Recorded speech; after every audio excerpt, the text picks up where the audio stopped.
Hey guys, before we begin tonight's story, I have a quiet little request. Tell me, where are you watching from?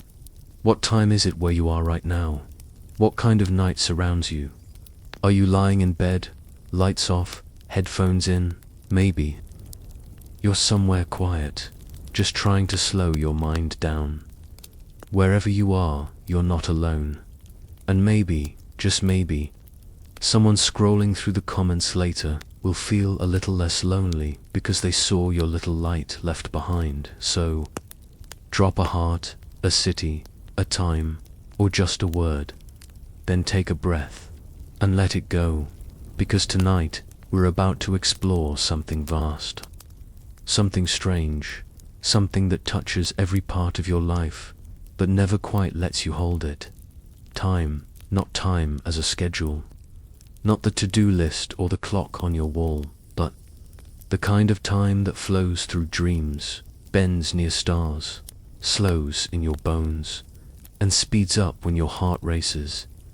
This story is called Why Time Moves Differently in Space and Dreams.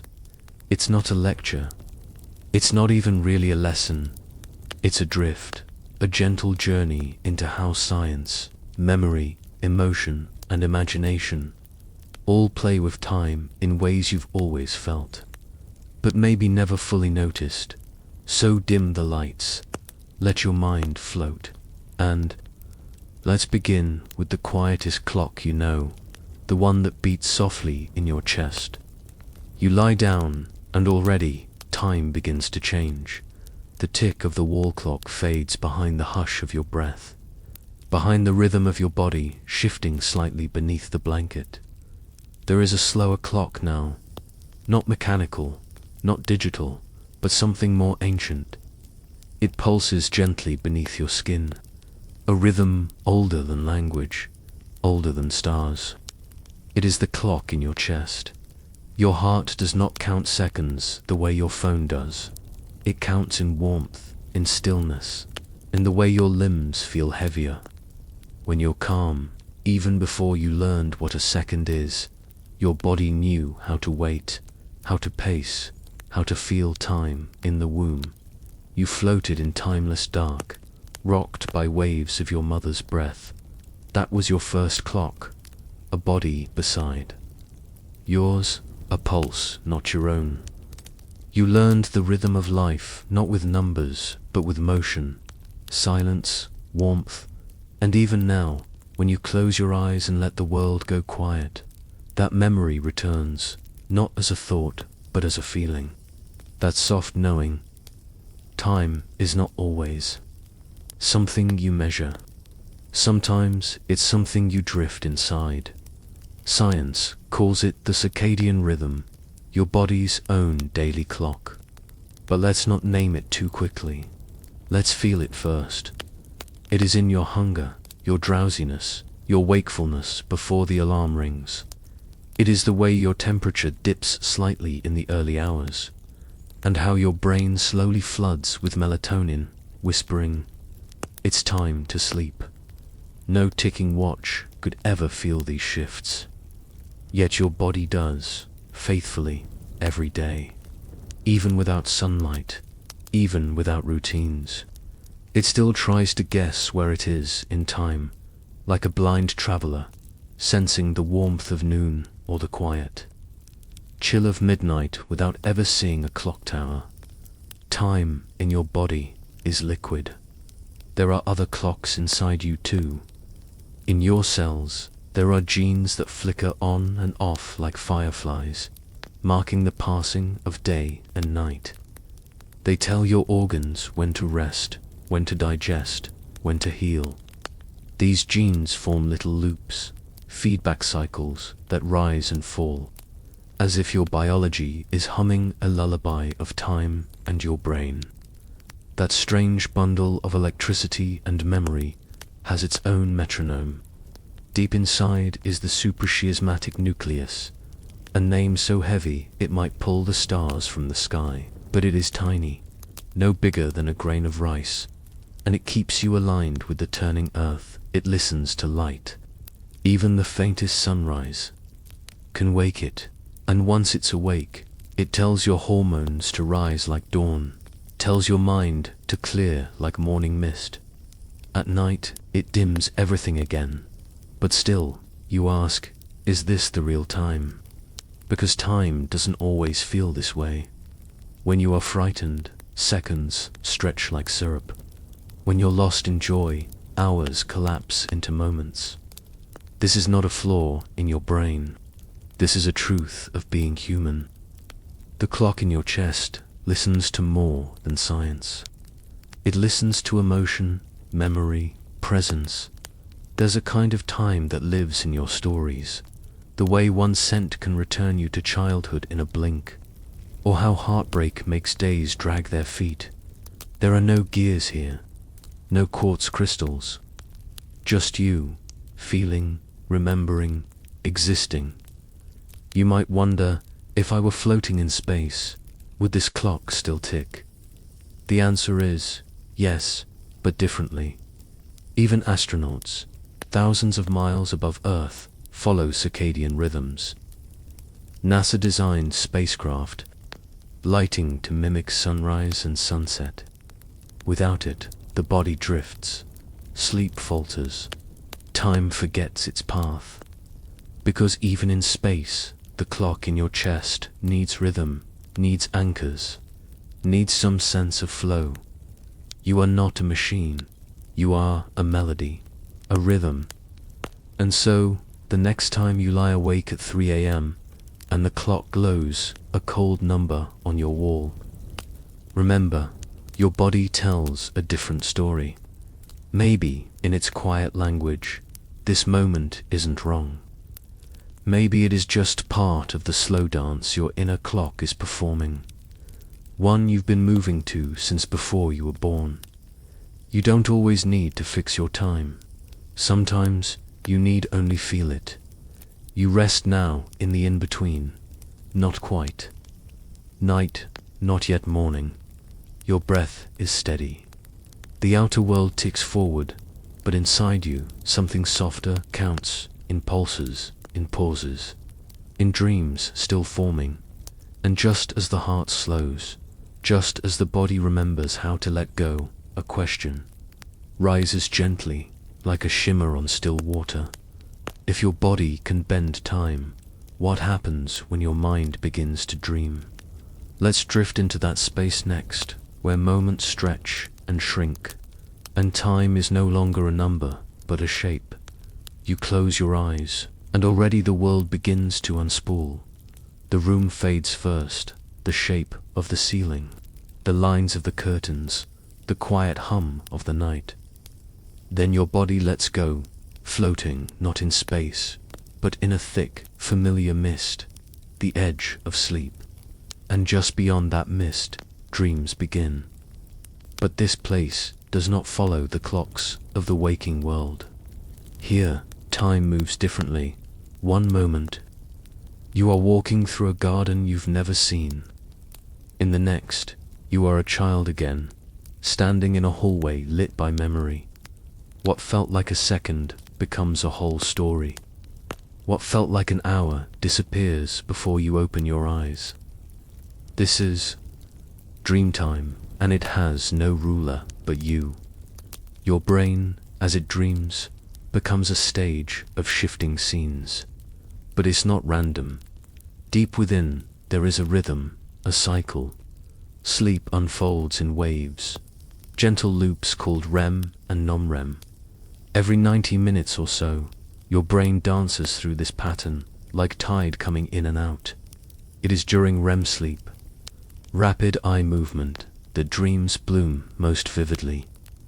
Your body stays still, but your brain lights up like a theater. The stagehands behind your eyes begin rearranging memories, stitching together ideas, bending scenes into impossible shapes. You may fly. You may speak with someone long gone. You may feel the sun on your skin in a place that never existed.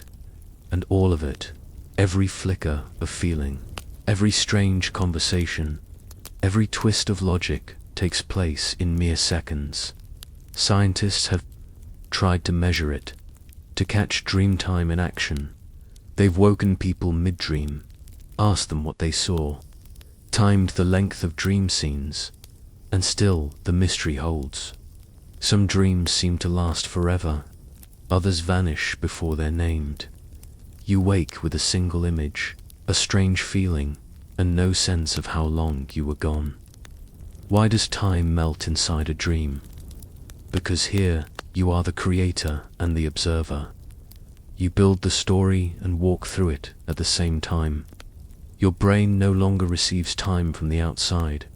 No sun rising, no birds calling, no footsteps in the hallway. So it paints its own rhythm, guided only by emotion and memory. And emotion is never linear. A moment of fear stretches long and thin, like a hallway without end. A kiss, a song, a memory of joy, these may flash in a heartbeat and still feel eternal. Your brain treats feeling as time's compass. And in dreams, feeling is everything. But what's even more astonishing, your dreaming brain doesn't just replay life, it imagines new futures. It solves problems, it creates art. You may wake with a new idea, a strange clarity, a solution that appeared like magic. But it wasn't magic. It was your mind gently folding and unfolding the threads of memory in a spiral of soft, untimed thought. Some researchers believe dreaming is like overnight therapy, a time when your mind reprocesses emotion, heals old wounds, files away the chaos of the day. But it's not cold or clinical. It's beautiful, because your brain does not use folders and files. It uses symbols. It uses story. It lets you feel your way toward understanding. A broken friendship might become a sinking ship.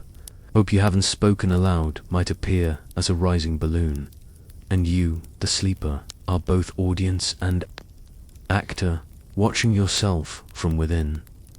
The strange thing is, as unreal as dreams are, your brain reacts as if they're real. Your heart races during a nightmare. Your eyes move when you chase something in a dream. You smile in your sleep, cry, speak, all four things that never happened. But if time in dreams feels real, can it ever be more than just feeling?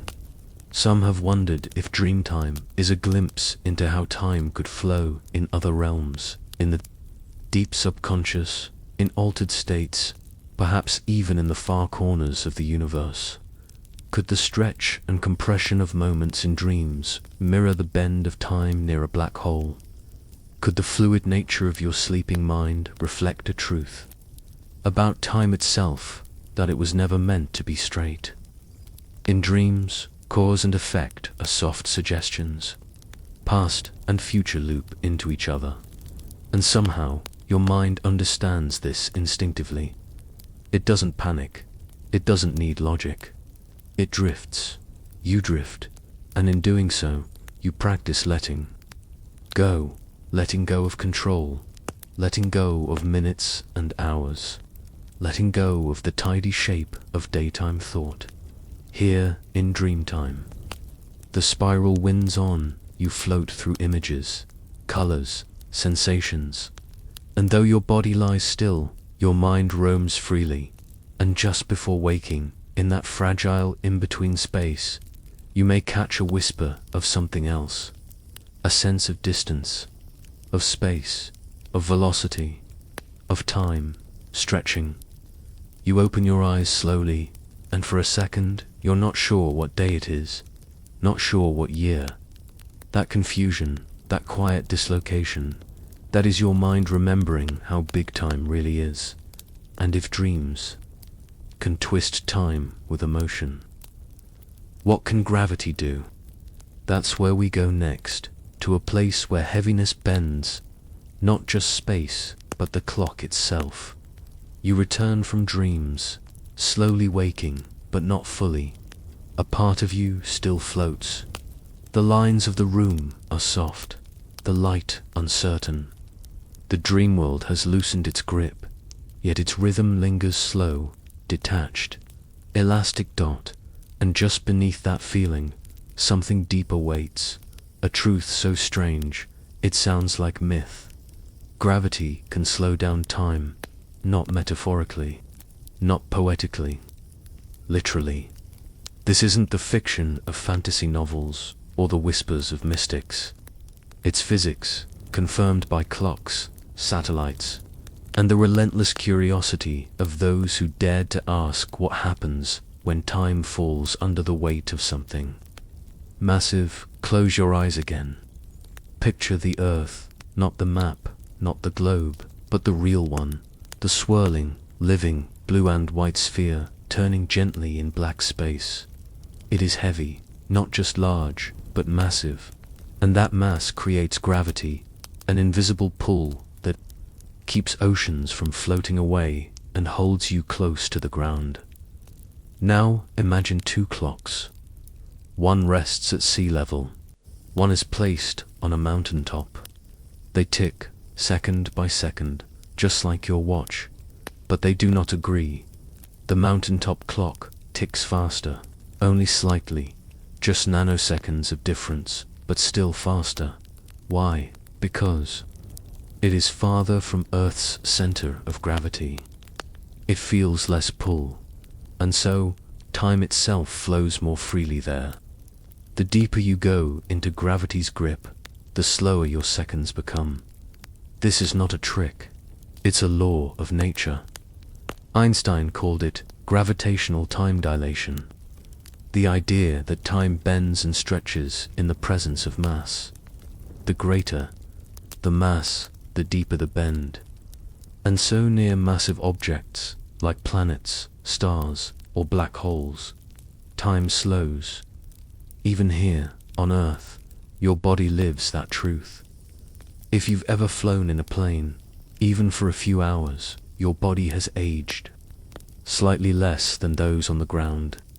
Tiny fractions, imperceptible, but real. Astronauts, circling Earth in the International Space Station, move fast, over 28,000 kilometers per hour, and they live just a sliver slower than you. They return with their clocks behind ours by milliseconds.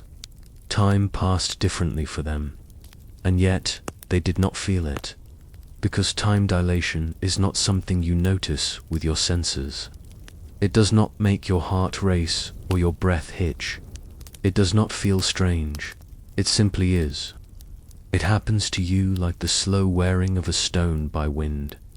You might wonder if gravity can slow time. What happens near something unimaginably massive? Let's drift there, gently.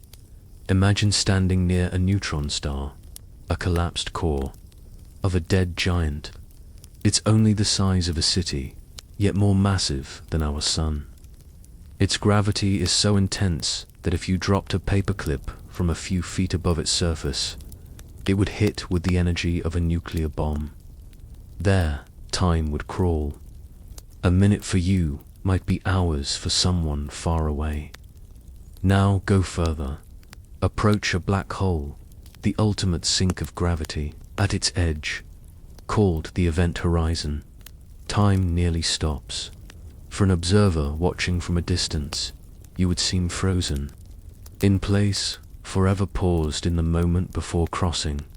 But to you, falling inward, time feels normal. Your seconds still tick, your breath still comes. Only the rest of the universe appears to race forward. This contradiction, time, normal to you, but warped to the outside, is not science fiction.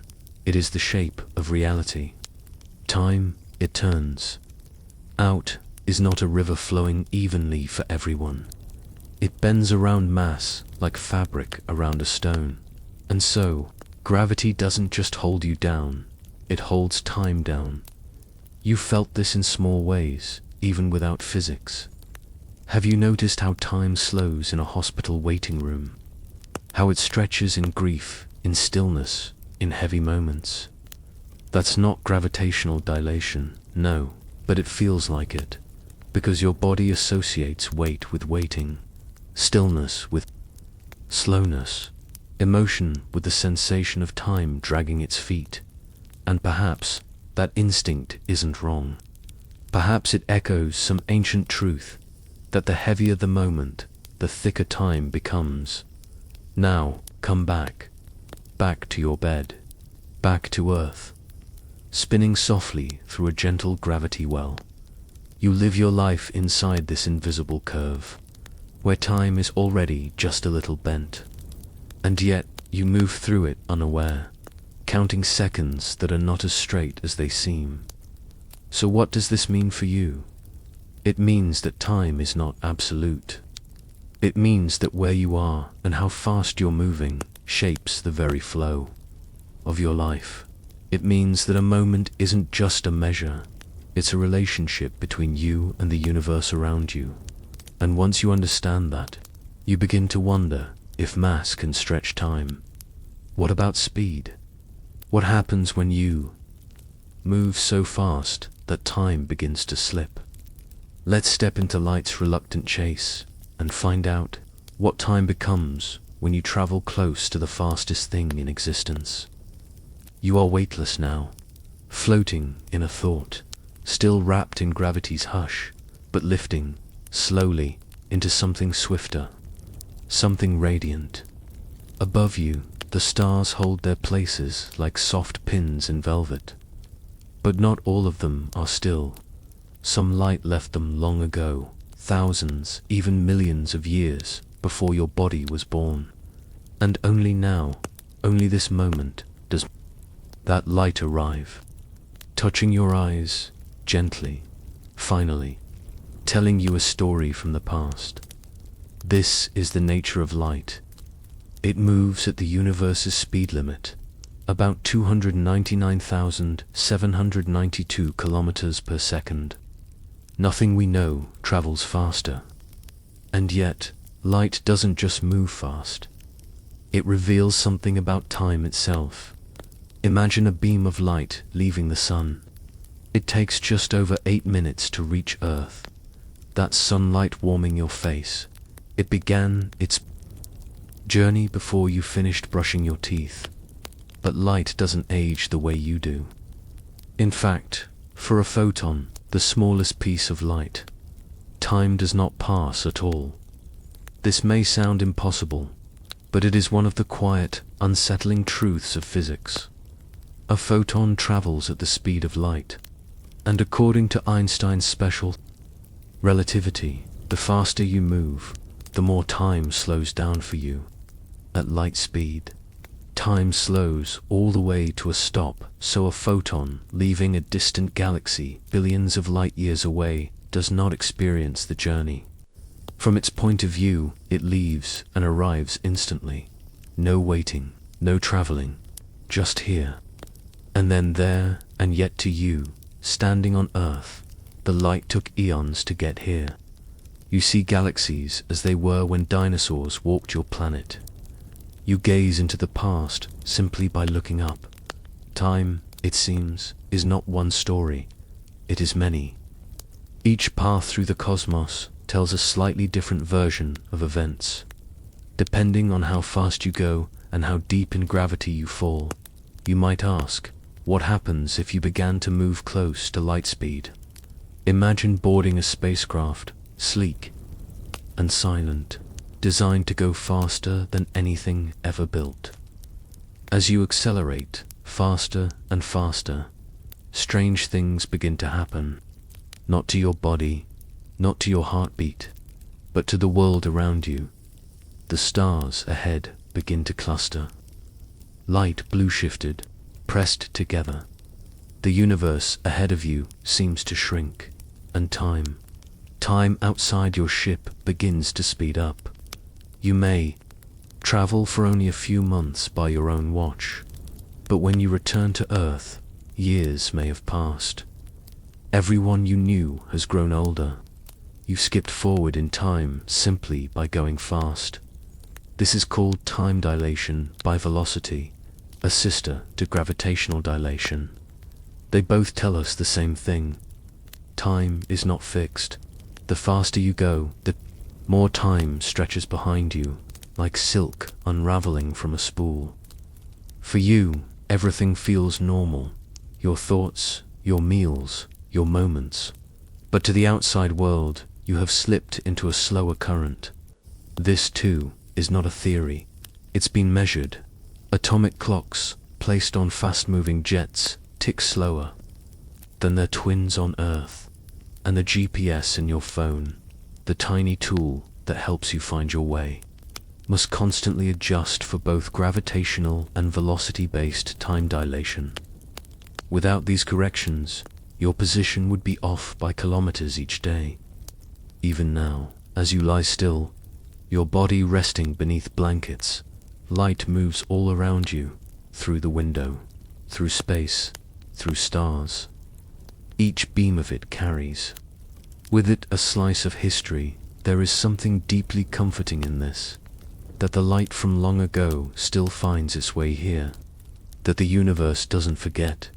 Even starlight from a collapsed star, a supernova, races on for ages, telling stories of that final flare. And when it touches your eye, just for a flicker, it's as if you were there when it happened. Because, in a way, you are. Time and light are not separate things. They travel together, wound like threads in a tapestry too vast to see all at once. And when you dream, when you drift, you move a little closer to that kind of travel, not with speed, but with imagination. Not with rockets, but with thought. And in that journey, you understand something soft but powerful, that time can move differently, and so can you.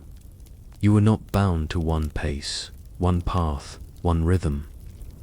You are part of a universe where even light, the fastest thing we know, cannot outrun the bending of time, where speed changes everything, where what you see is not what is, but what was.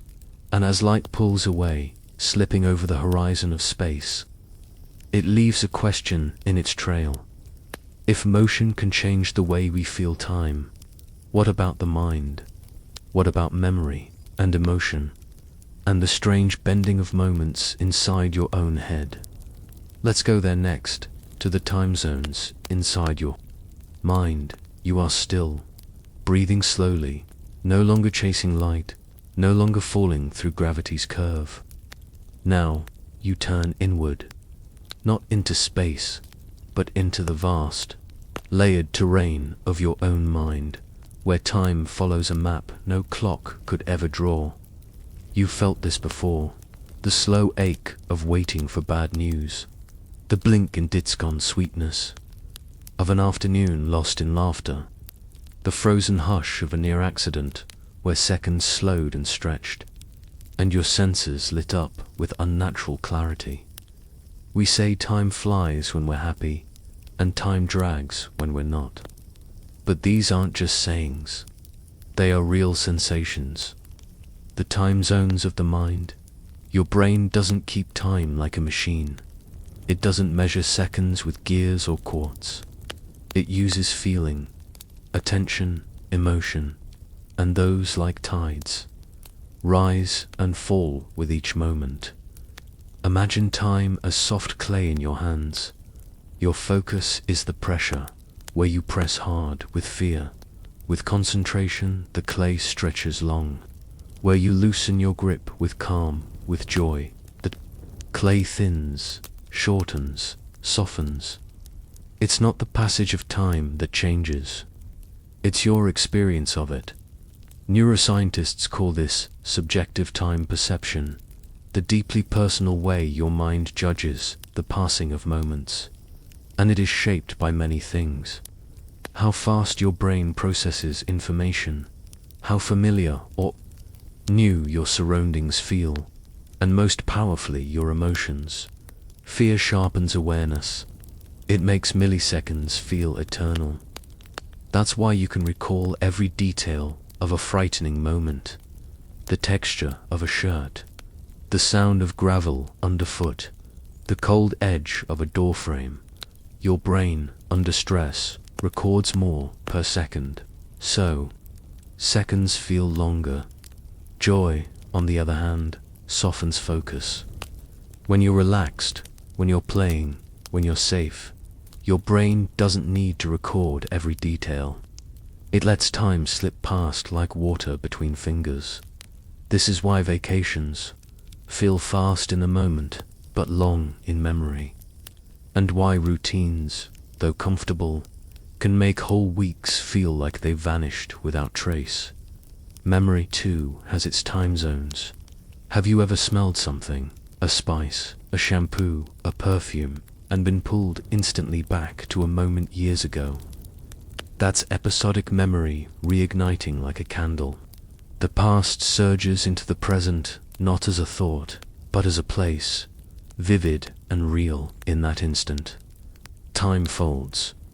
Your body may be here now, but your mind is elsewhere. For a breath, for a blink, you live in two timelines at once. And attention, your focus is the gatekeeper of all this. When you concentrate deeply on something new or meaningful, your brain leaves stronger memory traces. That's why the first days of a trip or a new job feel rich, full, expansive. Everything is unfamiliar. You're paying attention, but once the patterns settle, when each day looks like the last, attention fades, memory fades, and time collapses in on itself.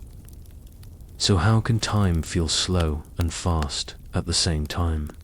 Because your mind is always juggling to clocks. One measures now the lived moment, the second 2-second stretch of presence. The other measures then the stitched together summary of your memory. Sometimes they match, often they do not. This is the secret behind nostalgia.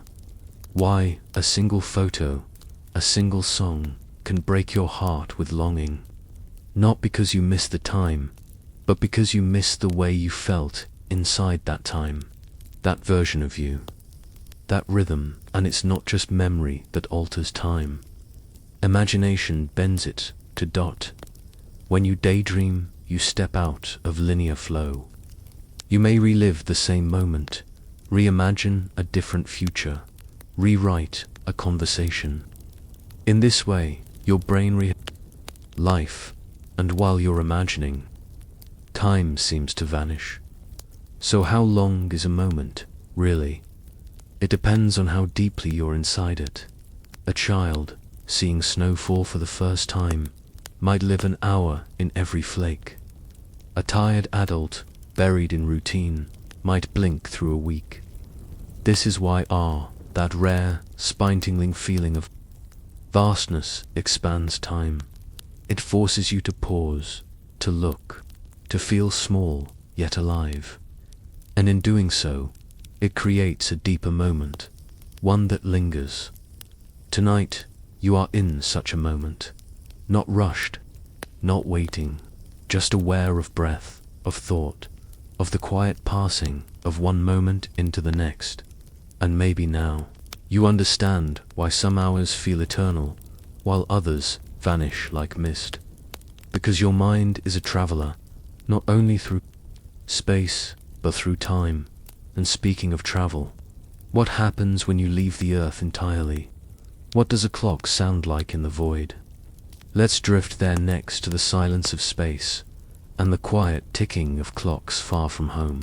There is no sound in space, no wind, no hum, no footsteps. Only silence, wide, cold, ancient dot. And within that silence, a lonely clock ticks. Not loudly, not rhythmically, not like the ones that sit on your nightstand. This clock is atomic, precise, beyond imagining. Its pulses come not from gears, but from vibrations within a single atom. It counts time in invisible whispers. Now imagine yourself drifting beside it. You are high above the earth, floating gently beside a satellite, not falling, not flying, just suspended. The planet spins below you, wrapped in cloud and color, a fragile jewel against the deep.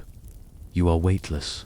You are quiet, and time moves differently here, because distance matters.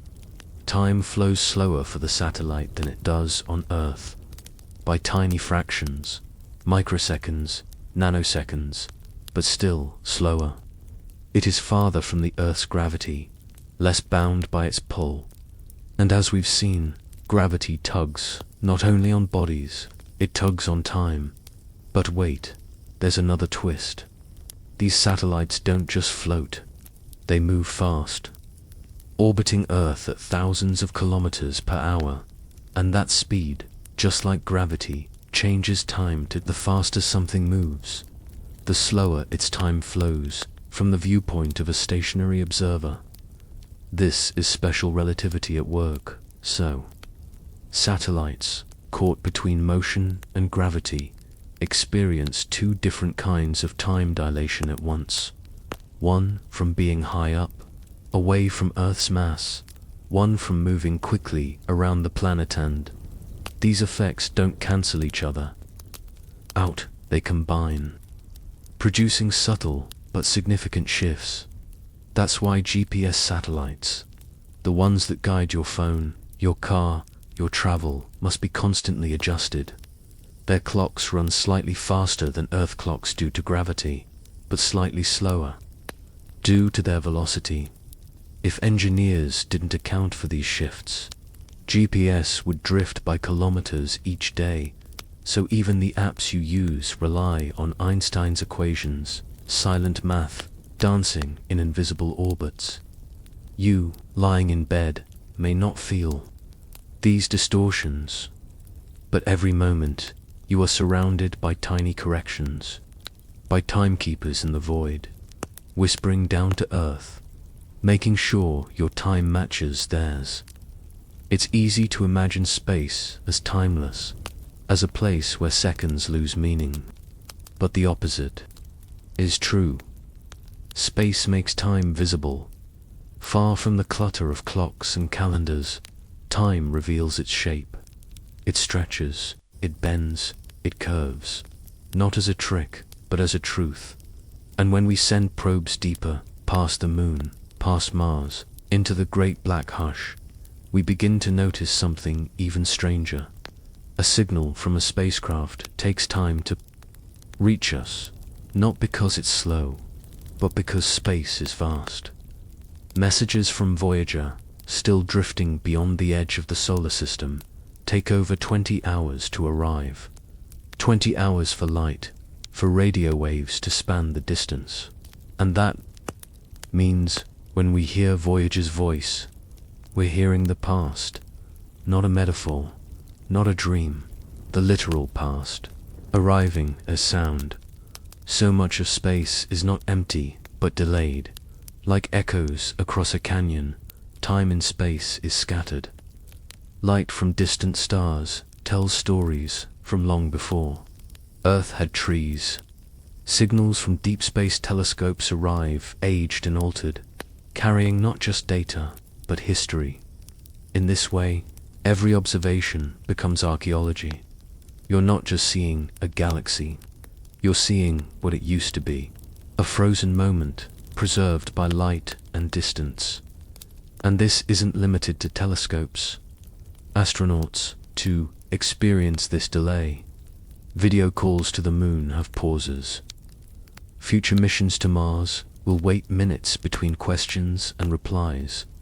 So communication with space is a form of patience, a kind of waiting, not just for sound, but for time itself to arrive. And the farther we go, the more profound this becomes. If you were to float near Pluto, Earth would feel distant not only in space, but in time. Its light would reach you slowly, its voices slower still, and your clock ticking beside your heart would keep a rhythm just slightly misaligned from those back home. You are still you, but you are out of sync. This idea of clocks drifting apart isn't science fiction, it is real. And it reminds us of a quiet truth.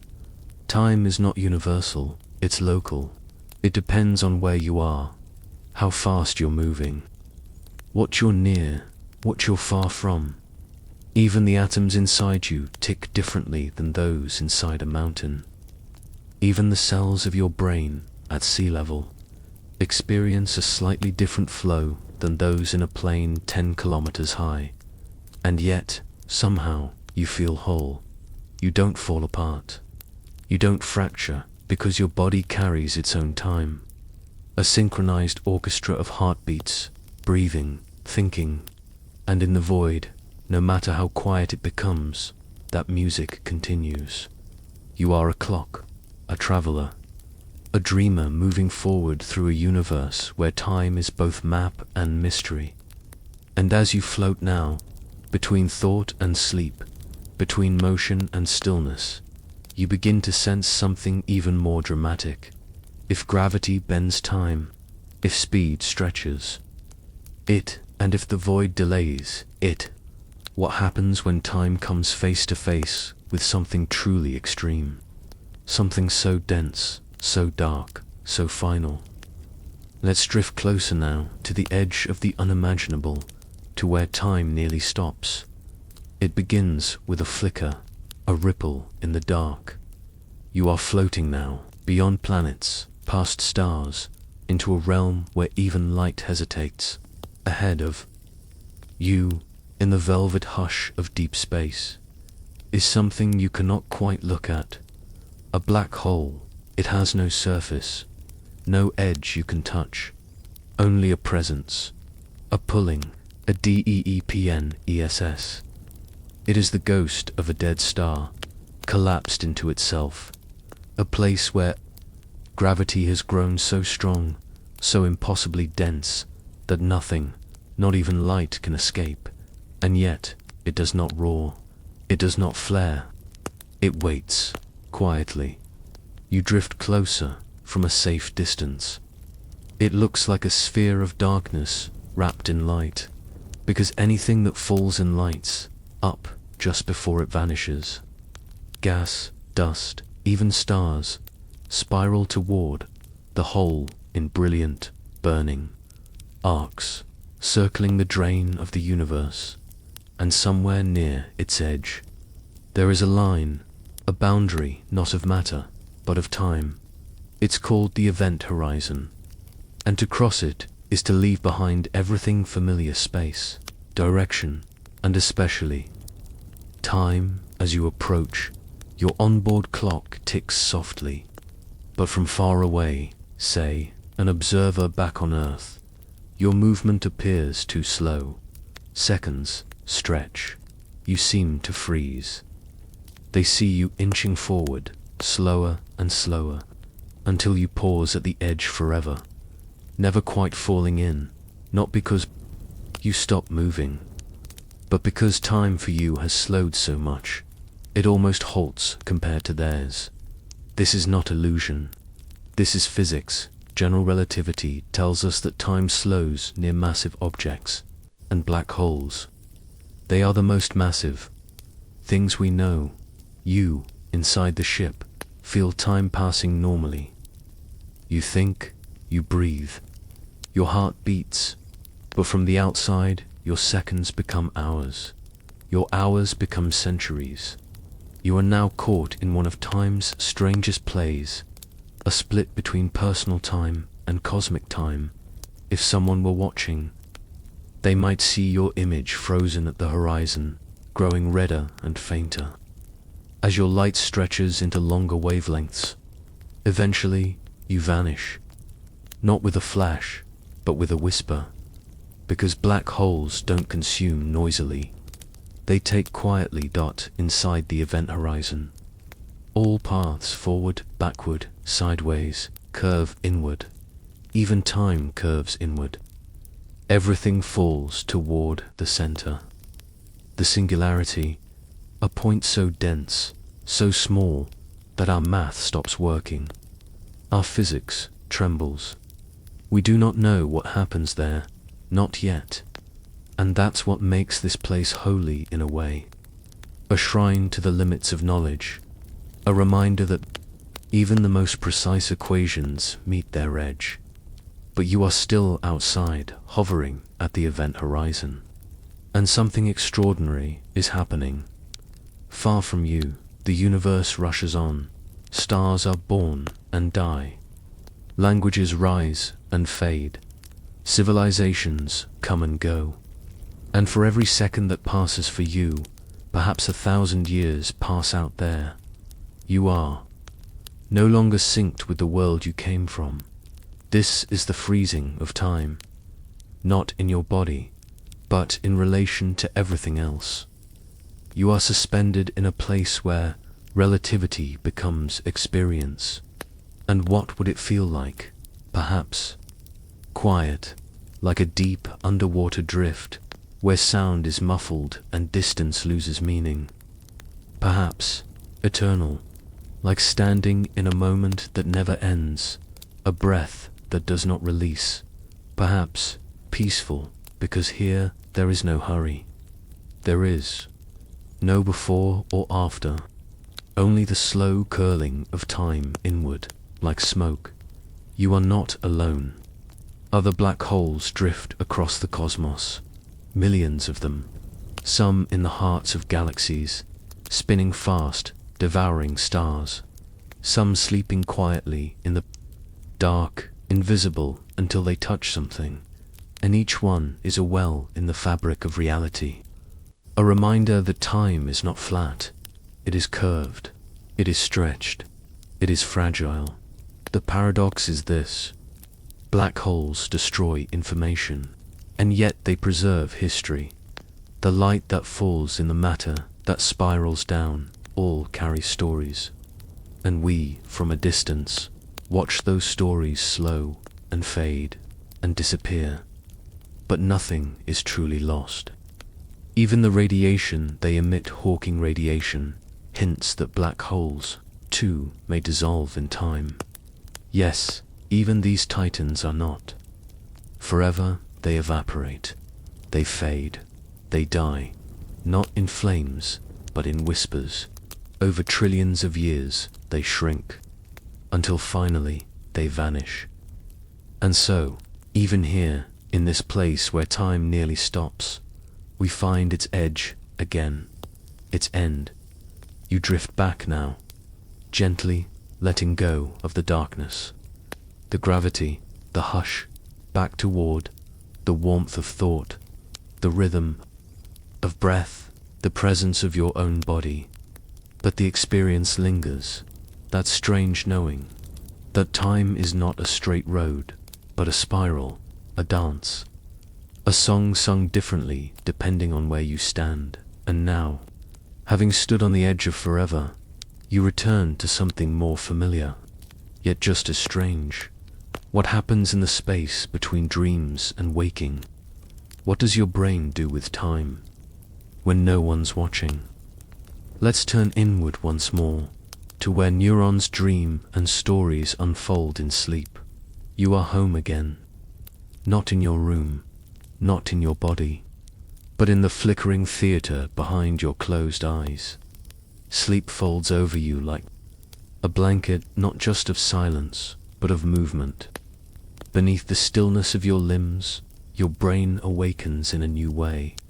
Lights flicker, scenes shift, and suddenly you are somewhere else, running, flying, falling, speaking with a voice you haven't heard in years. The rules of space and time have dissolved, and yet it all makes sense. This is not chaos. This is dreaming, your brain's most private form of science. While your muscles sleep, your neurons get to work. And in that strange night laboratory, they rebuild the day, remix the past, and imagine the impossible. They take feelings and stretch them into stories. They take time and twist it gently into something new. In dreams, you can live a lifetime. In minutes, you can feel an emotion so full it leaves you breathless, and wake seconds later, uncertain it was ever real. You can relive a memory you thought you forgot, walking through it as if it never ended. How does this happen? It begins with REM sleep, the stage where dreams bloom brightest. Here, your brain becomes as active as it is when you're awake, sometimes even more so. But it's not focused on the outside world. It's turned inward, reorganizing, reflecting, reaching. And in this internal world, time is not measured, it is felt. That's because your brain is no longer anchored to external stimuli. No sunrise, no ticking clock, no footsteps in the hall. With no cues to guide it, the brain plays freely, sampling memory, emotion, sensation, and arranging them into dreamscapes. This is where dreamtime becomes elastic. Your brain might simulate a long, slow walk through a city that never existed, or a brief reunion with someone you loved. And yet, this entire experience may last only a few seconds in real time. You see, in dreams, your brain isn't bound to realism. It's a filmmaker with no budget constraints. It compresses hours into heartbeats, or expands a single moment into an eternity. It's also a scientist, quietly experimenting with your perception. Studies show that during REM sleep, your brain can simulate movement and speech with astonishing precision. In some cases, lucid dreamers have been able to count, blink, and respond to real-world signals while dreaming, showing that time inside a dream can be tracked, even if it doesn't align with waking time. But perhaps the most beautiful thing about dreams is this: your brain uses them to heal. When you dream, you are not just rewatching the day, you are processing it. Emotional memories are sorted, stressful events are softened, new information is integrated. Dreams, in this way, are your brain's form of overnight therapy, not with words, but with symbols. A crowded hallway might represent anxiety. An endless staircase might echo ambition or exhaustion. A sudden flood might express something you couldn't say aloud. Your dreaming brain doesn't speak English or Hindi or French. It speaks in images, metaphors, felt truths. And often, it chooses time as its language. Moments loop, scenes replay. The same face returns, over and over, but never quite the same. Why? Because your brain isn't trying to entertain you. It's trying to understand you, to fold pain into meaning, to stretch love into memory, to remind you of what matters and release what does not. Even nightmares serve a purpose. They simulate danger, rehearse fears, prepare your nervous system for survival, like ancient drills performed in the safety of sleep. And when you wake, heart racing, breath sharp, you return with a little more clarity. Some part of your mind has untangled a knot. And yet, most dreams are forgotten. Why? Because the dreaming brain doesn't prioritize storage. Its focus is not recall, but recalibration. And so, the dream fades, but its effects remain. You feel lighter, or heavier, or inspired, or quietly altered in a way you can't explain. Dreams are not just stories. They are experiences, lived fully, felt deeply, even if only for a flicker. And every night you are the scientist, the subject, the observer, the explorer. Your dreaming brain bends time without apology, because it knows time is not the point. Feeling is dot, and as you drift now, half asleep, half aware, you feel a strange kind of gratitude for the worlds your brain builds while your body rests, for the journeys you take without moving an inch, for the courage to feel what daytime hides. And you wonder, in this quiet moment, if your brain can make new time each night. What kind of waking dream could reshape the very fabric of reality? There was someone who tried to find out. Someone who dreamed not in sleep, but in thought. and changed our understanding of time forever. Let's visit him now in a quiet room lit by lamplight, where a man once closed his eyes and imagined trains, mirrors, and falling. There is a lamp glowing softly on a desk. The room is quiet, lined with papers and silence. A man sits in a worn chair, fingertips resting against his temple, his gaze distant. Not on the page, but somewhere far beyond. This is not a moment of lightning genius. No crowd watches. No chalkboard rattles with equations. This is a bedtime thought, and the man thinking it is Albert Einstein. You've heard his name like a hymn, whispered in classrooms, stamped on history. But before the fame, before the formulae, he was simply a young man, drifting through curiosity like a sleepwalker in thought. What made Einstein special was not calculation. It was imagination. He didn't wait for data to tell him what was true. He asked, what would it feel like? And it was this poetic curiosity, this gentle, almost childlike wonder that unlocked time's secrets. One night he asked himself, what would happen if I rode alongside a beam of light? If I moved at the speed of light, would I see the wave frozen beside me? Would time stop? Would space bend? He imagined it, not in numbers, but in pictures. In feeling, he became the rider, the light, the motion, and from that thought, quiet as a breath, the theory of special relativity was born. He discovered that time is not fixed, that motion warps it, that space and time are woven together, not as separate threads, but as a fabric. He called it spec, time, and that fabric, it bends when mass is present. It stretches when you move, just like the thoughts that drift across your pillow, just like the dreams you forget before waking. Later, Einstein imagined another scene, a person falling inside a sealed elevator deep in space. What would they feel? They'd feel weightless. No floor beneath their feet, no pull, and from that simple vision came the theory of general relativity, a deeper, gentler truth, that gravity is not a force pulling you down, but the curving of space and time around mass. That planets move, not because they're pushed, but because they follow the curves in this invisible fabric, like marbles rolling along a stretched blanket.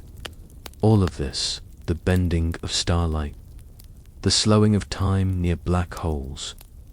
The GPS in your phone began as a thought experiment under a quiet lamp in a rented room. Einstein did not shout his theories. He murmured them. He worked slowly, carefully, like smoothing a wrinkle from a sheet. He questioned time not with instruments, but with feeling. And in doing so, he changed the world. But more importantly, he changed our sense of time itself. He showed us that time is not absolute, that your time is not my time, that clocks do not agree, that the universe keeps no master list of when things happen. Instead, it lets each traveler write their own chapter. Each observer has their own now, their own before and after. This is called relativity, but it feels somehow deeply personal, because haven't you always known it? Haven't you felt how time slips differently for you than for others? Einstein gave that feeling a name, and yet he remained humble. He called his work a palimpsest, a layered manuscript written over by centuries of thought. He built on the questions of Newton, of Galileo, of ancient skywatchers who tracked stars with bare eyes and wonder. He never claimed to solve it all. In fact, the older he got, the more he said, "I do not know." But that too was a kind of wisdom, to sit with time, to let it stretch, to accept that not everything must be counted or explained, that sometimes a question is enough. So tonight, in your own room, under your own dim lamp, you can try it too, not solving, just wondering what would happen if you traveled faster than light. What would time feel like in a dream that never ended? What if the past is not behind you, but simply elsewhere, waiting? Einstein's gift wasn't answers, it was permission. To see time not as a cage, but as a canvas. To feel its stretch, its curve, its silence. You close your eyes now, just as he once did. You drift not into theory, but into something more ancient, the pulse of the universe itself. Because while equations can describe the dance of stars, they cannot explain why it moves us. And in the hush of this thought, a new question forms. If the universe has its own rhythm, could it also have a heartbeat? Let's listen next, not to a theory or a formula, but to the pulse of the cosmos itself. Close your eyes. Can you feel it? A rhythm too slow to measure, too vast to name, yet somehow it beats inside you, not your heart, not your breath. Something deeper, something older, the pulse of the universe. It is not a tick, not a tock, not a clock's clean sound. It is the murmur of stars turning, the slow exhale of nebulae drifting apart, the centuries-long blink of a galaxy's spiral arm. This is cosmic time, and unlike the time you know, counted in hours, in days, in appointments and alarms, cosmic time is measured in change, the birth of a star, the cooling of a planet, the slow unraveling of light across an expanding sky. You were born into this rhythm. You are part of it still. When the Big Bang bloomed over 13.8 billion years ago, it wasn't loud. There was no sound, because there was no space for sound yet. No air, no ears, no one to hear. But there was a pulse, a sudden becoming. From that moment, the universe began to stretch. Space expanded. Time flowed. And it hasn't stopped. Even now, galaxies drift away from each other. The space between them grows, not because they move through space, but because space itself is growing. This expansion, slow, relentless, quiet, is the beat of the cosmos. One we cannot hear, but that every atom inside you still remembers. You are made of stardust, calcium from ancient supernova, iron from the heart of a long-dead star, hydrogen from the very beginning, and these particles, they kept time, not with watches, but with half-lives, with decay and fusion, with the memory of light. Cosmic time isn't linear, it's textured. It flows faster in some places, slower in others. And in between those flows are pulses. Think of a pulsar, collapsed star that spins and beams light like a cosmic lighthouse. It blinks with astonishing precision. Some spin dozens of times per second, others slower. Each one a metronome in the dark.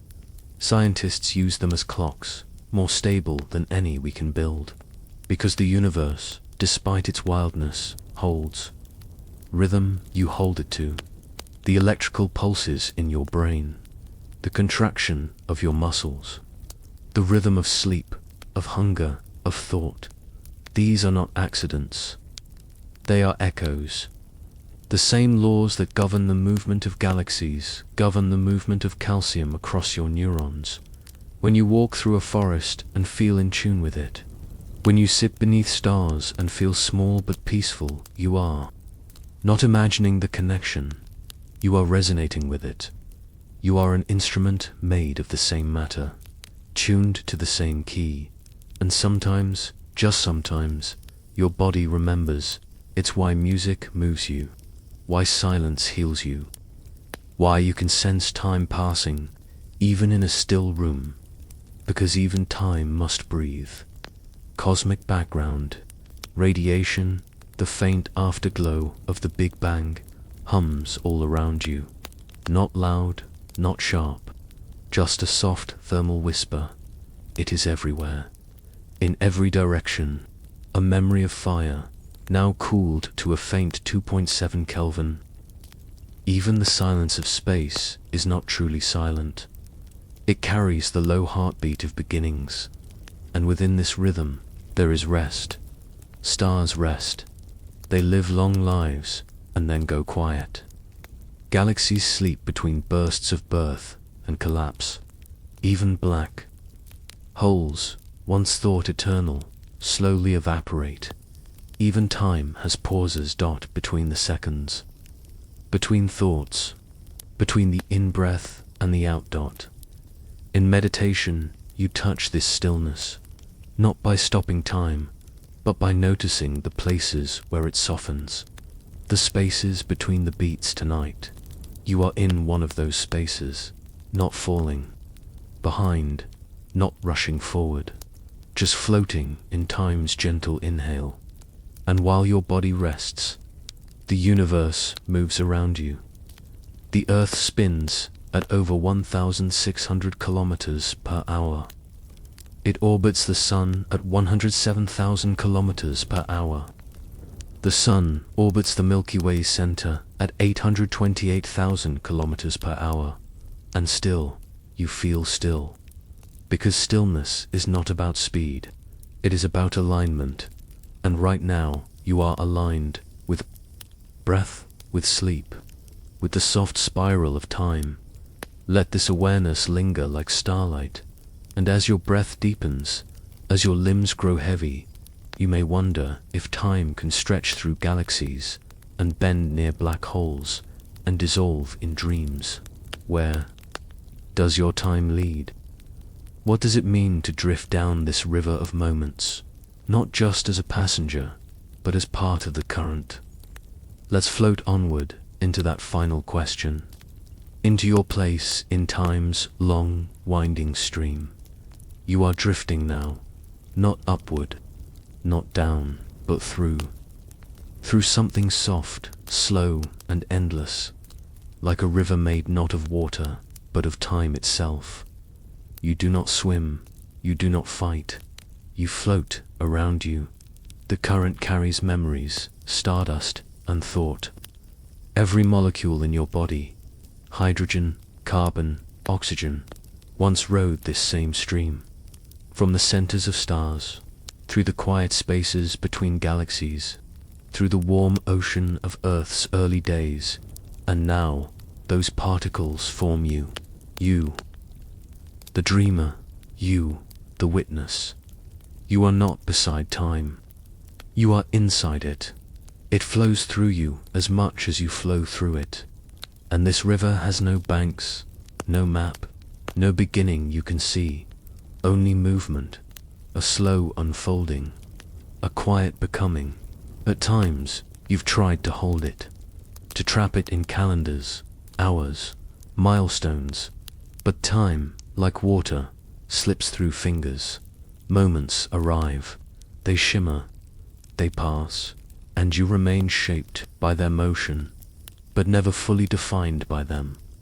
What does that mean? It means you are not just a body moving forward.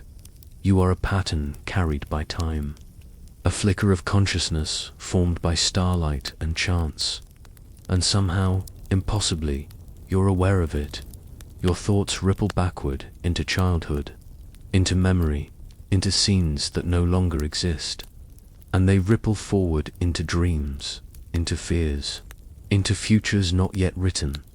You stand in both, not as a tourist, but as a bridge. And that bridge, fragile, living, flickering with breath, is where meaning happens. A flower blooms, and you pause. A voice calls, and your eyes fill. A word spoken at the right time changes your path. You are not the river, but you are a moment in its song. Scientists measure time in seconds. in decay rates, in orbital movements. But your time, personal time, is measured in feeling. The second you first saw the ocean, the hour you lost something you couldn't name, the heartbeat before a decision that changed you. These are the markers that matter, not because they last, but because they moved you. And time always moves, even in sleep. Even in this moment, as your body surrenders to rest, something inside you still follows the current. Your cells repair, your brain restores, memories whisper their way into new shapes, and time continues its quiet work without rush. You've spent these past hours drifting through theories and thoughts, but now, at the edge of sleep, knowledge begins to soften, not because it's fading, but because it's sinking in, like rain into soil, like starlight into skin. The laws of physics, the rhythms of dreaming, the bends of gravity, they are no longer separate from you, they are in you. You live them, you express them with every blink, every breath. You are not apart from the cosmos. You are a localized expression of its unfolding. One note in its melody, one heartbeat in its rhythm. And when you stop trying to measure time, you start to feel your true place within it.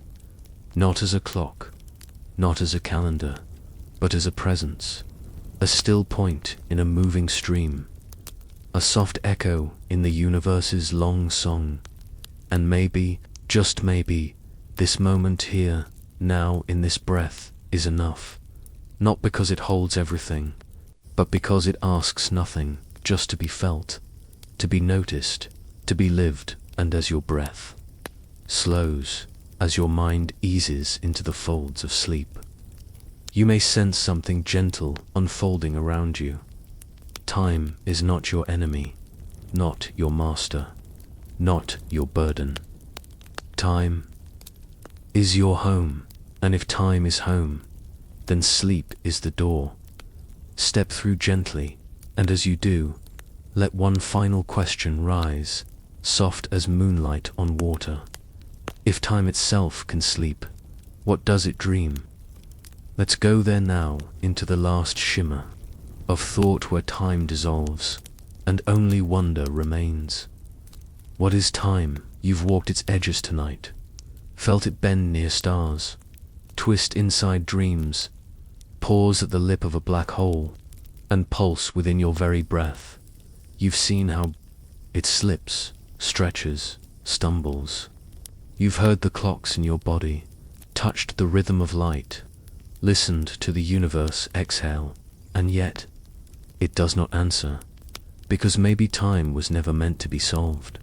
Maybe it was always a mystery, not a mechanism, something to rest inside, not master, like the ocean you float in, not the wave you chase. Here, at the threshold of sleep, time loses its outlines. There are no hours, no before, no after, only this long, unbroken moment that drifts without weight. You are neither fully awake nor truly dreaming. You hover, and in that hovering, the question stirs again, not sharply, but gently, almost fondly. What is time? Perhaps it's the sound of leaves turning gold before they fall, the silence between two people who understand each other, the echo of your own voice in a memory, the warmth of something ending and not needing to be explained. Science tells us time is the fourth dimension, that it is bound to space, that it warps with speed and mass, that it began with the Big Bang and may someday stretch out so thin that nothing moves anymore. But science, for all its brilliance, cannot tell you what this moment feels like. Only, you can dot right now. There is no past tugging at your sleeve, no future leaning over your shoulder, just this hush, this softness, this space where your mind lets go. You are not racing toward anything. You are not behind. You are exactly where you are meant to be, and that, perhaps, is the deepest truth. Of all, time isn't something you fix. It's something you fall into, again and again. Every time you pause, every time you breathe, every time you love without needing to count the minutes. You are not behind. You are not late. You are not running out. You are part of a rhythm that began long before you and will continue long after. But tonight, in this brief space, you have felt it. Not in numbers, not in facts, but in feeling, in the stillness of a drifting thought, in the poetry of physics, in the comfort of knowing you are part of something vast and kind. So let time continue. Let the river flow. Let the stars keep pulsing. In their distant rhythm, you do not need to hold it. Just rest. Let this last thought stretch into sleep. A thought with no edge, no ending. A thought like time itself. Always moving. Always becoming and always, somehow, still. There is a pause before everything. Before the clock ticks. Before the breath releases. Before a word is spoken, or a leaf falls, or a memory appears. A pause so small you almost never notice it. But they're always there. Tonight, we go looking for it. We are not in motion now. Not rushing toward the next idea, the next discovery. We are slowing. So slowly, in fact, that we begin to feel what hides behind each second. Not the second itself, but the shadow behind it. That hush, that moment of not yet, of maybe, of waiting. Imagine time not as a stream, but as a series of drops, each drop a second. Each drop separated by a thin breath of silence. And almost, this is the shadow space. The empty hallway between two doors. The inhale before the exhale. The stillness before the music resumes. You live most of your life inside seconds, but you move through their shadows to the spaces between, the flickers that hold no action, no sound, no word. In physics, time is smooth, continuous, but in your mind, it's stitched together, a quilt of moments, separated by blinks, pauses, beats dot, and sometimes you fall into those blinks.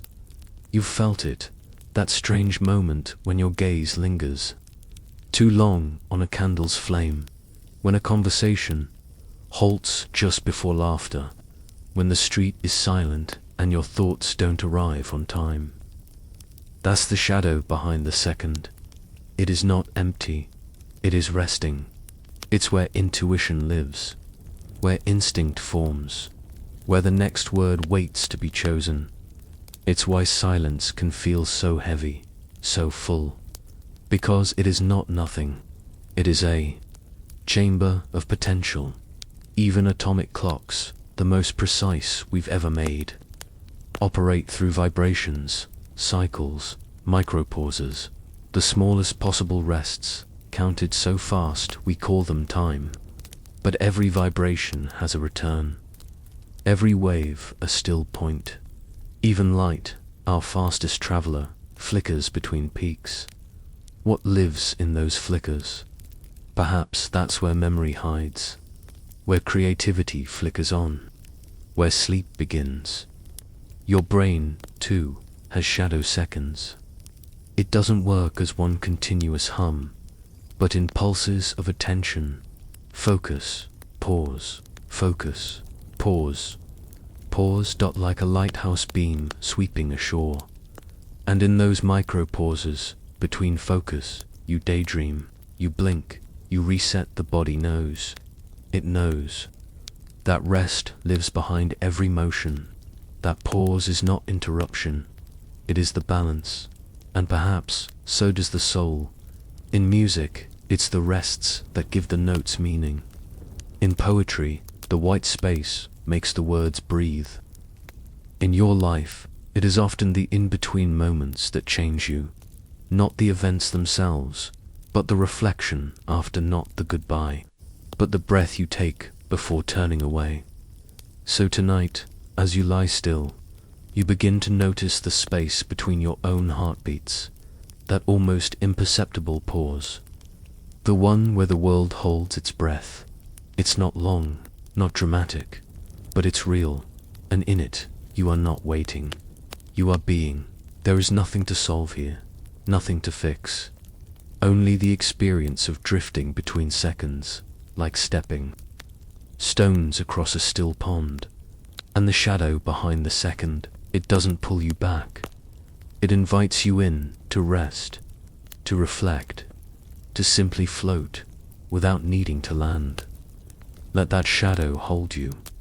Let it cradle the part of you that's tired of measuring things.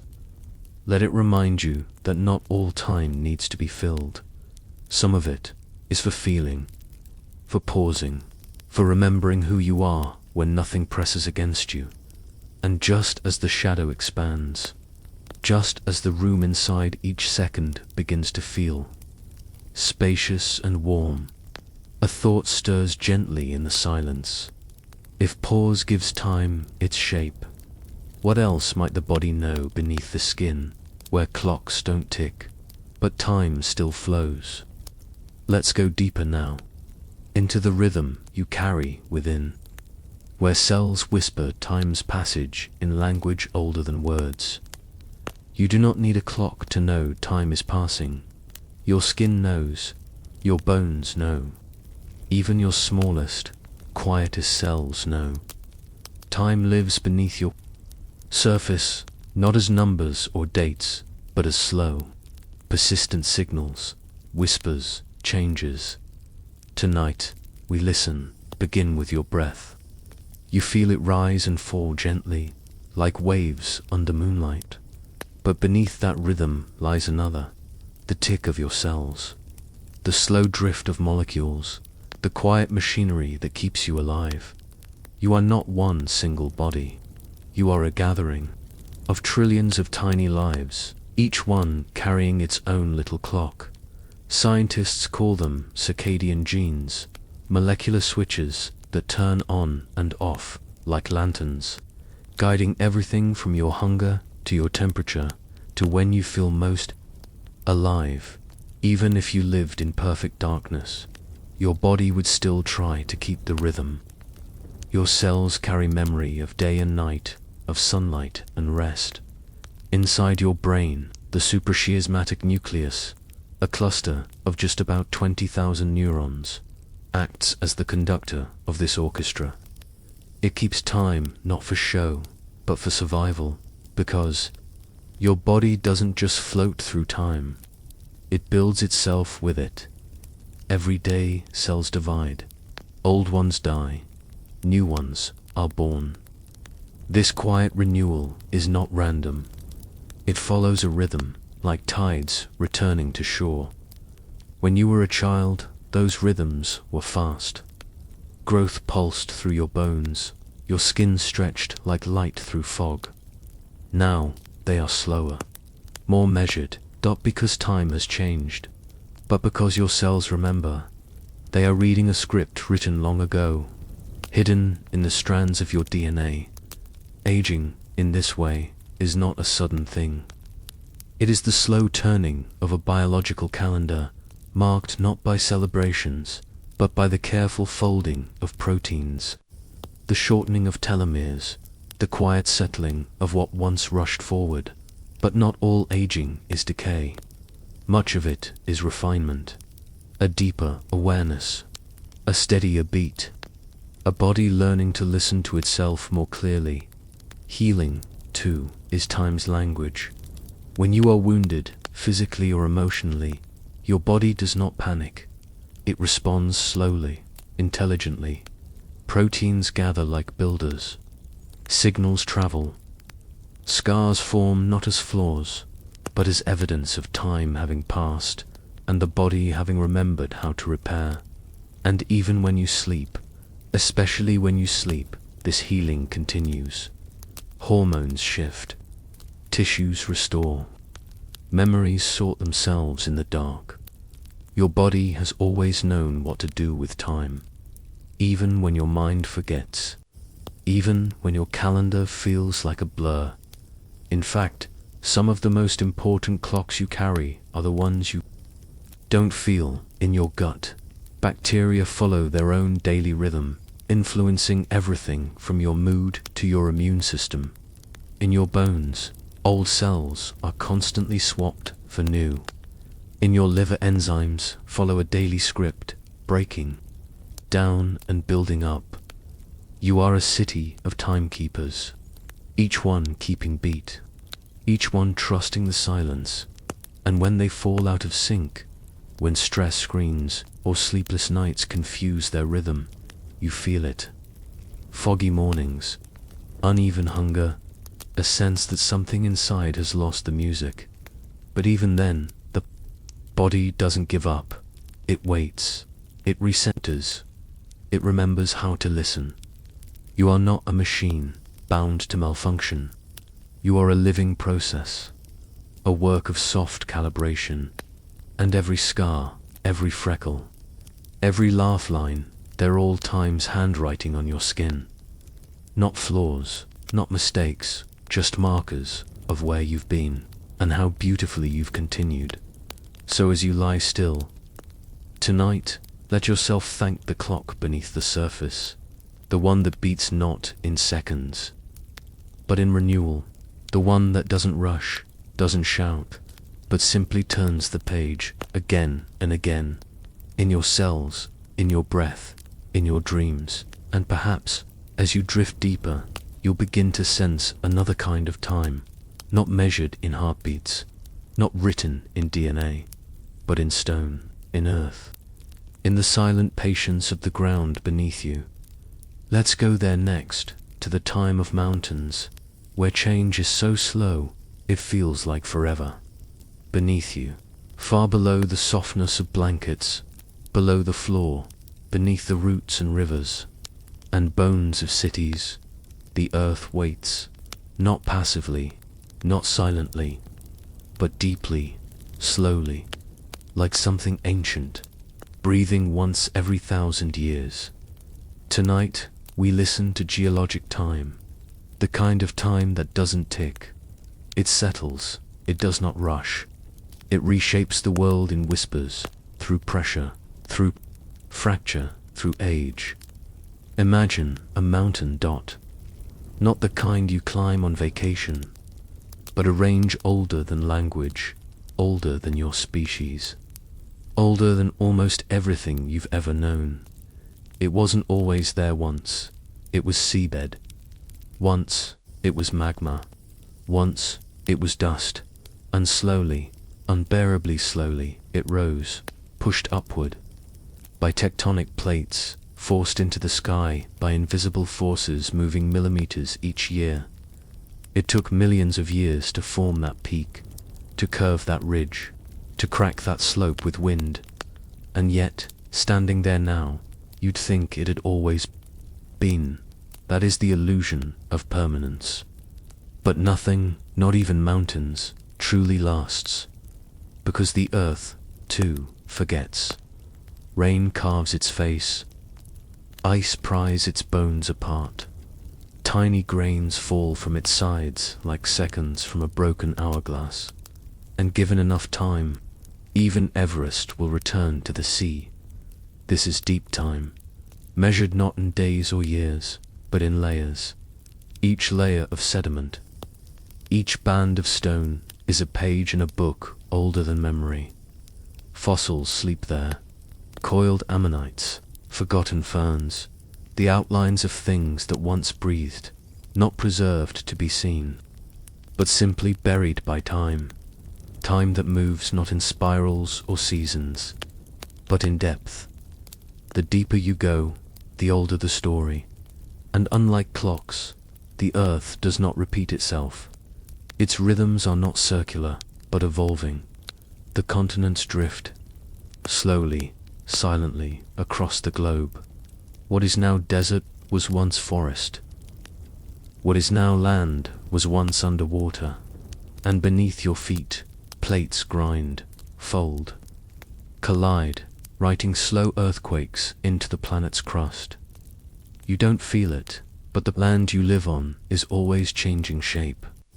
Even mountains sleep, but in that sleep, they shift. They remember, and in their remembering, they teach us something rare. That time does not need to be fast to be full of meaning. That something can change so slowly you barely notice, and still become unrecognizable.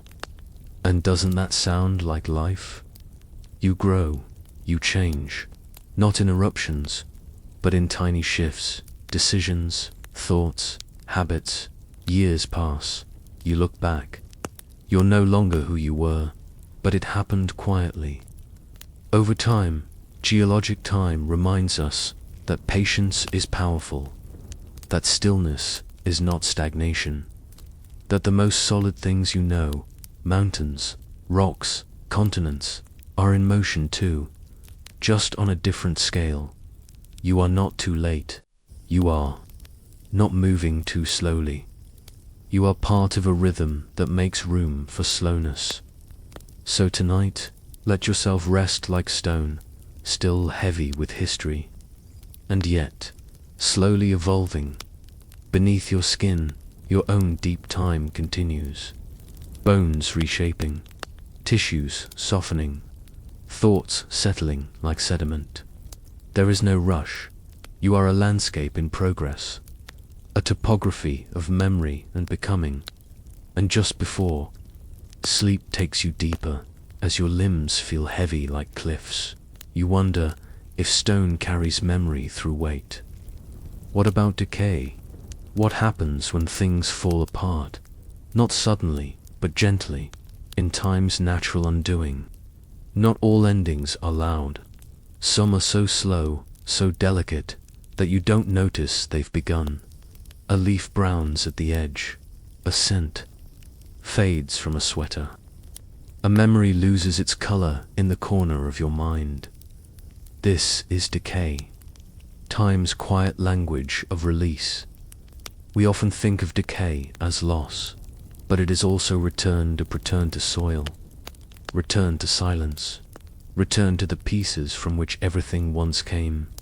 Everything you see, everything that lives, stands, grows, will one day soften into something else, not vanish, transform, because in nature, nothing is ever truly gone. Only rearranged. Wood becomes dust. Dust becomes soil. Soil feeds the root, and the root grows again. You are part of that cycle too. Your body sheds and renews. Your thoughts shift and quiet. Even your bones, over the years, dissolve and rebuild. And while we often resist this unraveling, hide it, paint over it, try to stop it, there is a strange kind of beauty in watching things let go. Consider a fallen tree in the forest. Its trunk, no longer upright, is now soft, covered in moss, home to insects, fungi, new shoots. In death, it becomes abundant. In stillness, it becomes essential. This is entropic time, the measure of disorder increasing, the tendency of things to move from order to chaos, from structure to softness. But it is not destruction. It is the soft release of what once held form. Even the stars decay. Massive suns burn for billions of years. And when their fuel runs out, they collapse. Some into white dwarfs, some into neutron stars, some into black holes, where light itself forgets how to leave. And from these stellar deaths, new galaxies form, new stars, light, new planets spin. Your body, too, holds this history. Iron in your blood was forged in a dying star. Calcium in your bones once drifted in the silence between galaxies. You are built from former brilliance, and someday, far in the future, your atoms will fall apart too. Not as an end, but as a release back into the pattern. Decay, in this way, is not failure. It is time's softness. Its whisper, saying, "You do not need to hold your shape forever." Even in the brain, memories dissolve to make room for others. Old patterns break to allow for new thought. Trauma fades. Joy softens. Pain rewrites itself. Letting go is a function of survival. Letting go is a kind of science. And just as trees lose their leaves, just as rivers erode their banks, you too are allowed to change form, to forget, to surrender, to fade gently into sleep without needing to be the same tomorrow. Decay is natural, necessary, and in its own way, beautiful. Tonight, you do not need to resist it. Let old thoughts crumble. Let old tensions loosen. Let your body fall deeper into the earth of your mattress, becoming heavier, simpler, more quiet. Let what no longer serves you return to the silence it came from. And in that release, notice something new. You feel lighter. You feel more you. Because sometimes, the truest part of yourself only emerges once the noise has worn away. As you drift now, imagine your body like an old wall, gently weathered by time, still standing, still strong, but softened in places, where the light now touches more icily. And as the edges dissolve into darkness, you wonder if decay is a kind of transformation. How does the world record it? What holds the memory of these changes, the moments that vanish? Let's look for an answer next, not in books or screens, but in the moon, which has watched every change from above. Look up, and it's there, quiet, constant, bright enough to comfort, soft enough not to overwhelm the moon. It has watched your ancestors light fires, watched oceans rise and fall, watched continents drift, cities grow, lovers weep, children dream, and through it all it has kept a distance, a slow, steady drift. Each year the moon moves away from Earth by about 3.8 centimeters, less than the width of a fingernail. You wouldn't notice. No one would, but time does. Time remembers, because with that drift, everything else shifts. Tides change, days grow longer, and the Earth's rotation slows. Just a little. This is lunar time, not measured in seconds, but in cycles, waxing, waning, pulling, releasing, always changing, always returning. And the moon is not just beautiful. It is a clock made of gravity. When it was born likely from a collision between Earth and another planet-sized body, it was much closer, huge, in the sky, pulling tides so high they may have swept inland for miles, and over billions of years, it moved away. The moon's gravity tugs at the Earth's oceans, creating bulges tides that rise and fall like the planet's breath. And in return, Earth's rotation slows, giving that energy back to the moon, nudging it outward. This quiet exchange has been happening longer than any mountain has stood. And as the moon drifts, time leaves fingerprints. Fossilized corals show that days were once shorter, perhaps just 21 hours long. Ancient sediments record tidal patterns, etched in layers of stone like the grooves on a vinyl record. The moon is our memory dash-keeper, not in words, but in rhythm, even now. Your body listens to it. Your internal chemistry is influenced by lunar phases. Some animals breed by moonlight. Some flowers bloom. Some birds navigate using its glow, and deep inside you, perhaps without knowing why, you felt fuller on full moons, quieter during new ones. There's no magic in this, only resonance, because the moon is a mirror of the Earth, of your body of your inner tides. It reflects not only light, but time. Think of eclipses, when the moon slips perfectly between Earth and Sun. The shadow cast is a reminder that three bodies can align for a moment in silent, cosmic choreography. Ancient cultures watched eclipses and marked them as omens. Today, we use them to measure motion, to confirm orbits, to keep clocks accurate, because even silence needs anchors. And the moon gives us one.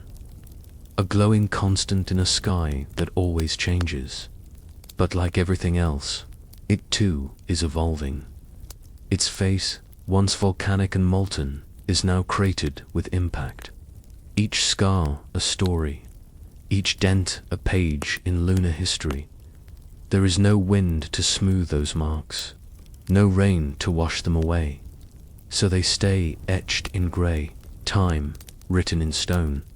And yet, for all its solitude, the moon still reaches us, its pull shapes.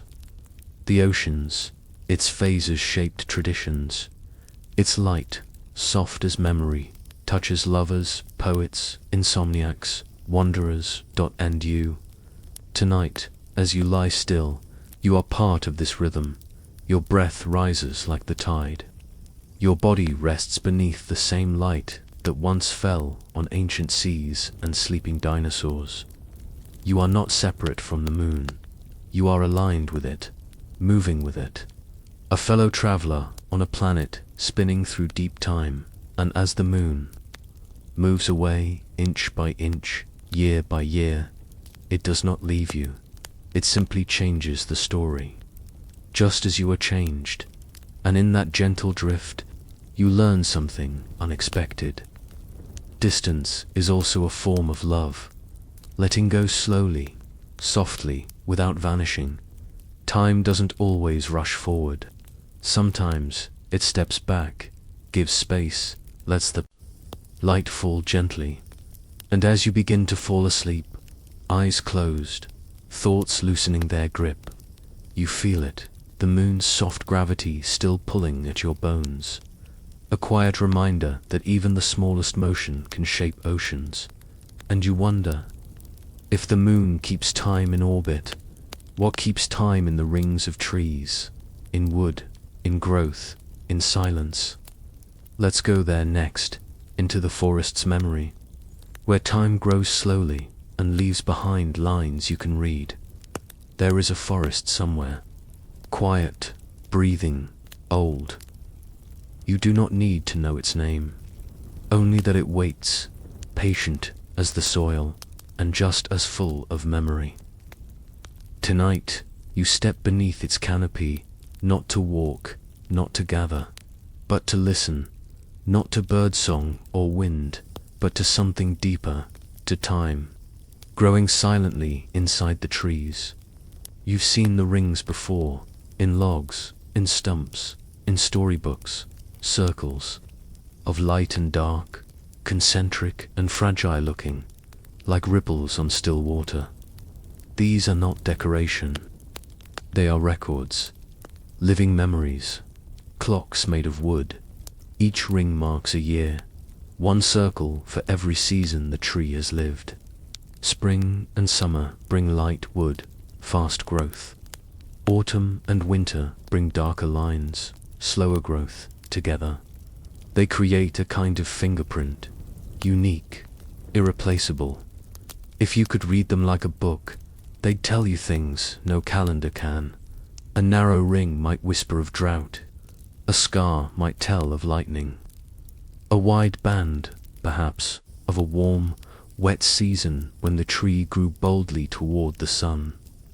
Each layer is time captured, not in numbers, but in growth. Trees, unlike clocks, do not tick. They do not count. They become, and in becoming, they remember. This science, called dendrochronology, allows us to measure centuries just by reading the silent archive hidden beneath bark. We can match tree rings across continents, build timelines that go back thousands of years. We've dated ancient temples. This way, mapped long-lost rainfall, understood when volcanoes erupted by what the trees stopped growing. Because the trees always tell the truth, not with words, but with witness.